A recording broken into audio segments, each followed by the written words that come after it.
The ballroom of the Grand Meridian Hotel glittered like a palace. Crystal chandeliers hung from the ceiling. White roses filled enormous glass vases. Gold-rimmed plates covered every table, and waiters moved silently between hundreds of guests dressed in designer suits and evening gowns. It was the kind of wedding people talked about for years. And in the middle of all that luxury, a woman in a faded blue cleaning uniform stood quietly near the service entrance. Her name was Martha Ellis. She was 54 years old. She had worn that same uniform for nearly 6 years. Martha kept her eyes lowered as she pushed her cleaning cart through the ballroom. She wasn't supposed to be noticed. That was how she preferred it. She had learned a long time ago that poor people were often treated as if they were part of the furniture, useful when needed, invisible when not. But tonight, Martha was about to become the most important person in the entire room. She just didn't know it yet. The wedding. At the center of the ballroom stood the bride, Victoria Harrington, surrounded by her wealthy friends. Victoria was 29, beautiful, confident, and the daughter of a powerful real estate developer. Her groom, Daniel Brooks, was 34. Daniel was the CEO of Brooks Global, a technology and investment company worth billions of dollars. Unlike Victoria, Daniel had never been comfortable with his family's wealth. He donated quietly to shelters. He funded scholarships. He visited children's hospitals without cameras. And he had one strange habit that Victoria often teased him about. He remembered people, not just celebrities or executives. He remembered janitors, waitresses, security guards, people who usually disappeared into the background. Tonight, however, Daniel was distracted. He had been nervous all morning, not because he was afraid of marrying Victoria, but because something about the wedding felt wrong. He couldn't explain it. He kept checking his phone. No message. No call. Nothing. Across the ballroom, Martha finished cleaning a spilled glass of champagne. She straightened slowly, rubbing her aching back. She had been working since 6 in the morning. Her daughter, Emily, had called her earlier. "Mom, please come home after your shift," Emily had said. "I will." "You promised." "I promise." Martha smiled when she remembered the conversation. Emily was 26 and studying nursing. Martha had worked 2 jobs for years to help pay her daughter's tuition. Every late night, every skipped meal, every aching knee. It had all been worth it. Emily was going to become the nurse Martha never had when she needed one. Martha smiled. Then she heard a sharp voice. "You!" Martha looked up. Victoria was standing several feet away. "Yes, ma'am?" "Come here." Martha pushed her cart toward her. Victoria looked her up and down. "There is something missing from my bridal suite." Martha immediately became nervous. "What is missing, ma'am?" "My grandmother's sapphire brooch." The ballroom seemed to grow quieter. Victoria's mother, Evelyn Harrington, stepped forward. "It was inside a small velvet box." Victoria's eyes narrowed. "I left it upstairs before the ceremony." Martha shook her head. "I haven't been inside the bridal suite since this morning." Victoria stared at her. "Are you sure?" "Yes, ma'am." "You were cleaning that hallway?" "Yes." "So you were near my room." "I was cleaning the hallway, ma'am." "I didn't enter the room." Victoria folded her arms. "Then perhaps you saw something." Martha swallowed. "No, ma'am." Evelyn looked at her daughter. "Victoria, don't make a scene." But Victoria was already angry. "My grandmother gave me that brooch before she died." Her voice cracked. "It means everything to me." Martha's heart softened. "I understand." Victoria suddenly turned toward her. "Do you?" Martha froze.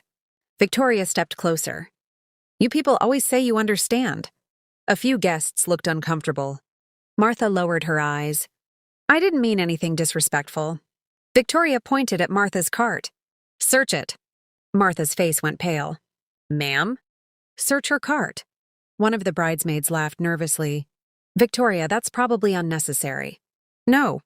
Victoria's voice became louder.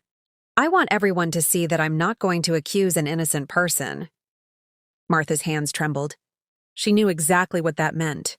She slowly opened the cleaning cart. Nothing. Cleaning cloths, spray bottles, paper towels, gloves, a box of trash bags. Nothing else. Victoria looked disappointed. Check her pockets. Martha stared at her. Please don't. Why? Because I haven't stolen anything. Victoria stepped forward. Then you have nothing to worry about. Martha's eyes filled with tears. I have worked here for 6 years. I don't care. That sentence hurt more than Martha expected.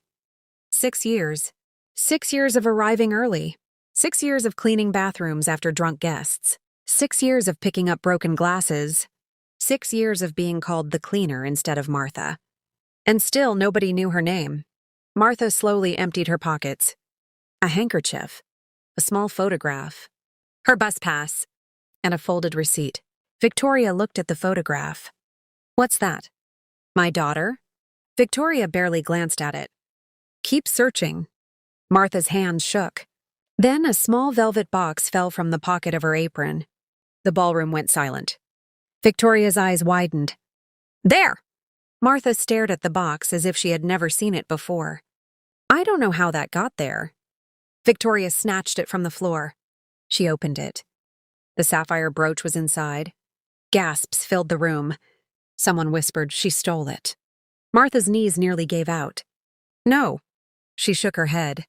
No, I didn't. Victoria looked at her with disgust. You expect me to believe that? Martha's voice broke. Please, I swear to God I didn't take it. Security approached. One of the guards grabbed Martha's arm. Let's go. Martha pulled away. Please don't. Guests stared. Some recorded on their phones. Others whispered. A few simply watched. Nobody defended her. Then someone laughed. It was one of Victoria's friends. Can you believe she actually thought she could get away with it? Martha's eyes filled with tears. She looked around the room. Hundreds of people. Not one familiar face. Not one person willing to say, stop. Then the ballroom doors opened. Daniel Brooks walked in. He had been speaking with his father outside. He stopped when he saw the scene. His eyes moved from Victoria to the security guard, to the crying woman in the blue uniform. He froze. His face changed instantly. Martha? Everyone turned. Martha looked up. Their eyes met. For several seconds, neither moved. Daniel walked slowly toward her. Martha Ellis? She stared at him. Then something in her expression changed. She remembered. A little boy. A hospital corridor. 12 years ago. A terrified child sitting alone outside an emergency room. Martha had been there. Daniel had been that boy. Martha? He whispered again. She nodded. Daniel. The ballroom fell completely silent. Victoria frowned. You know her. Daniel didn't answer. He walked straight toward Martha. Then in front of hundreds of wealthy guests, the billionaire groom did something nobody expected. He hugged the cleaning woman. Martha broke down crying. Daniel held her tightly. I've been looking for you for 12 years. Victoria's mouth fell open. What? Daniel finally turned toward his bride. You accused the woman who saved my life. 12 years earlier. Daniel had been 17. His father was already wealthy, but Daniel's relationship with his parents was complicated. His father was constantly traveling. His mother was battling a serious illness. One rainy night, Daniel was driving home when another vehicle ran a red light. The crash nearly killed him. He woke up in a hospital. His father was overseas. His mother was undergoing treatment in another state. Daniel was alone. He was scared. He didn't know if he was going to survive. That night, Martha was working at the hospital as an overnight cleaner. She found him sitting in a hallway, shaking. Are you okay? She asked. Daniel tried to hide his tears. I'm fine. Martha sat beside him. You don't look fine. He looked at her. I don't have anyone here. Martha quietly handed him a cup of hot chocolate. My daughter used to drink this when she was scared. Daniel smiled weakly. Does it work? Sometimes. They talked for hours. Martha told him about her daughter. Daniel told her about his dreams. Before leaving, Martha placed $20 into his hand. Daniel tried to refuse. I don't need it. I know. Then why are you giving it to me? Because sometimes knowing someone believes in you is worth more than money. Daniel never forgot those words. The next morning, his father arrived. Daniel was transferred to a private hospital. Martha disappeared from his life. Daniel searched for her afterward. But the hospital had changed contractors. Her records were gone. He never found her. Until tonight. The truth. Daniel looked at the velvet box. Then at Martha. Where did you get this? I didn't. Victoria interrupted. Daniel, she was found with it. I know. But, Victoria. His voice was calm. Too calm. He turned to security. Who searched her? Nobody answered. Who put their hands in her pockets? Still silence. Daniel looked at the security cameras. Pull the footage. Evelyn stepped forward. Daniel, this is a family matter. No. He looked directly at her. This is a crime. Within minutes, the hotel manager brought security footage to a nearby screen. Everyone watched. The footage showed Martha cleaning the hallway. Then Victoria's bridesmaid Ashley walked past her. Ashley stopped. She looked around. Then she opened Martha's cleaning cart. She slipped something into it. The room erupted. Ashley went white. Victoria turned toward her. What did you do? Ashley backed away. Daniel stared at her. You planted the brooch. Ashley started crying. I didn't mean for this to happen. Victoria was speechless. Why? Ashley looked at Victoria. Because you humiliated me for months. Victoria stared. I don't understand. You promised me your family would help my brother. You promised him a job. You lied. Ashley wiped her tears. I wanted to embarrass you. Daniel stepped closer. And you nearly destroyed an innocent woman's life. Ashley lowered her head. I'm sorry. Martha stood silently. Daniel turned toward her. I'm sorry too. Martha shook her head. You didn't do anything? I should have stopped it sooner. You didn't know. Daniel looked around the ballroom. But now I do. The question everyone heard. Daniel walked to the center of the ballroom. He took the microphone.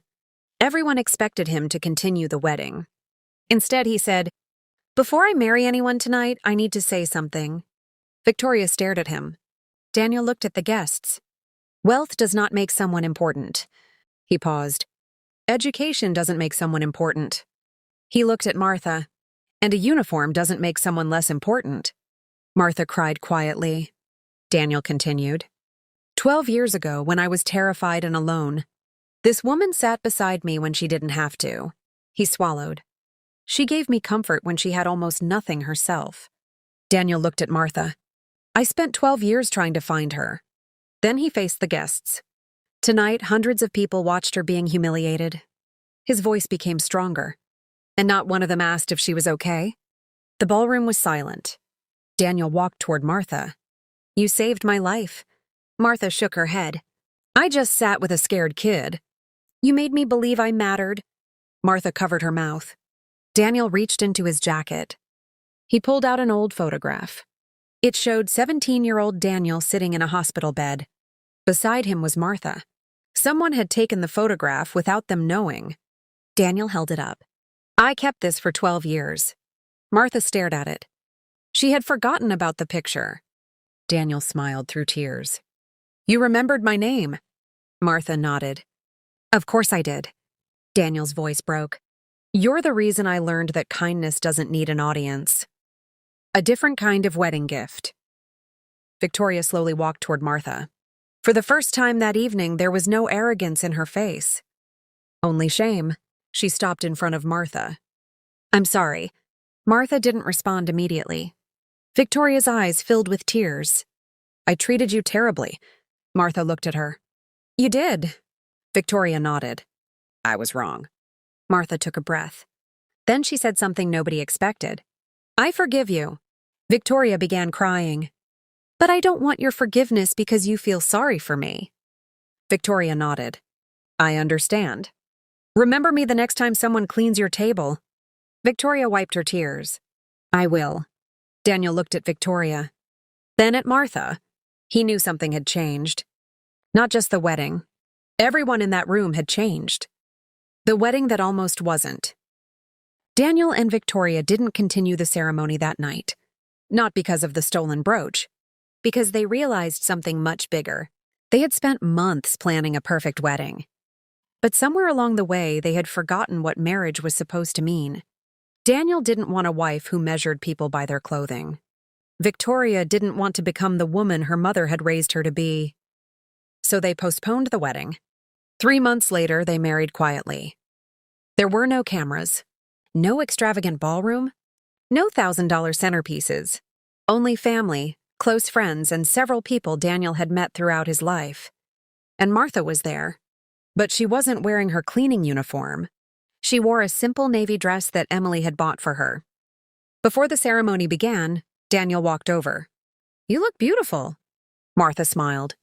"So do you." He laughed. "I need to ask you something." "What?" "Would you do me the honor of walking my mother down the aisle?" Martha's eyes widened. "Me?" Daniel nodded. "My mother passed away last year." He took a breath. "But she knew about you." Martha's eyes filled with tears. "She did?" "I told her everything." Martha hugged him. "I'd be honored." Years later. Martha eventually retired from cleaning. Daniel helped her pay off her mortgage, but he didn't simply hand her money. Instead, he asked her what she wanted. Martha thought for a long time. "I want to help people like me." So Daniel helped her create the Martha Ellis Foundation, which provided scholarships and emergency assistance to hotel workers, cleaners, cafeteria workers, drivers, and other low-income employees. Emily became a registered nurse. She later joined the foundation as its medical program director. Every year, hundreds of working families received help. And every year, Daniel attended the foundation's dinner. But he never sat at the head table. He always asked for a seat beside Martha. One evening, a young employee approached Martha. "Mrs. Ellis?" "Yes. I just wanted to thank you." "For what?" "You helped pay for my nursing school." Martha smiled. "Then promise me you'll help someone else someday." The young woman nodded. "I promise." Martha watched her walk away. Daniel sat beside her. "You know what I remember most about that night?" Martha smiled. "What?" "You gave me $20. Martha laughed. "I barely had $20. "I know. And you still remember?" "I'll never forget it." Martha looked at him. "Why?" Daniel smiled. "Because you taught me something money never could." "What?" He looked across the room at all the families whose lives had changed because of the foundation. "Real wealth is what you give away without expecting anything back." Martha smiled. Then she reached over and squeezed his hand. The woman once treated like she didn't belong in a luxury ballroom had spent her life proving something far more powerful. A person's worth is never determined by the uniform they wear. Sometimes the person everyone ignores is the person carrying the greatest story. Sometimes the poorest person in the room has the richest heart. And sometimes, the stranger you think doesn't matter is the very person who once saved your life. If this story touched your heart, remember, kindness is never wasted. Like, subscribe and share this story with someone who needs the reminder that every person deserves dignity and respect.